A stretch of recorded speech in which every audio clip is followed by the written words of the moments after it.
कराची के शहरियों ने भी भरपूर अंदाज में यौम पाकिस्तान मनाया है। आज इन पाकिस्तानियों से जानते हैं इनके तासुरात क्या हैं। ये बहुत अच्छा है और ये 14 अगस्त हमारे पाकिस्तानियों के लिए एक ईद का समा है और इस पे मैं सबको खराज तहसीन सबसे पहले पेश करूँगा खाकसार तहरीक को, कौमी अमन कमेटी को, NPCI इसने पाकिस्तान का जौहर चौरंगी पे परचम कुशाई की और बहुत अच्छा लगा।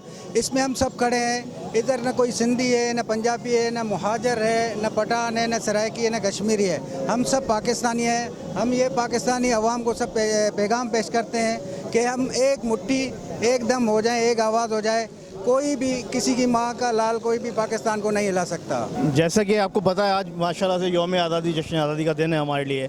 ये हमारे लिए ईद का दिन है, इसको हमें मनाना चाहिए। यहाँ कोई कौमियत नहीं है, कोई कुछ भी नहीं है। हम एक हो के पूरा पाकिस्तान की यूथ और पूरे पाकिस्तान के जितने बुजुर्ग हैं, बच्चे हैं, ये सब एक है। जश्न आज़ादी के मौके पर जिस जोश और जज्बे के साथ इसको मनाया गया है, इसके साथ साथ हम सबका ये कौमी फरीज़ा भी बनता है कि हमने जो आज अहद किया है हम इसकी पासदारी करें। और सिर्फ आज ही के दिन नहीं बल्कि रहने वाले पूरे 365 दिन हमको पाकिस्तान की हिफाजत करनी है, इसके नाम की, इसके नामूस की हिफाजत करनी है। अल्हम्दुलिल्लाह बहुत खुशी से मनाया और मैं ये कहूँगा कि हर पाकिस्तानी को भी इस यौम आज़ादी को मनाना चाहिए। क्योंकि हमें फ़ख्र है हम एक पाकिस्तानी हैं और वो पाकिस्तानी है जिसके पास माशाल्लाह अल्लाह की तरफ से एडमी क़ुव्वत है।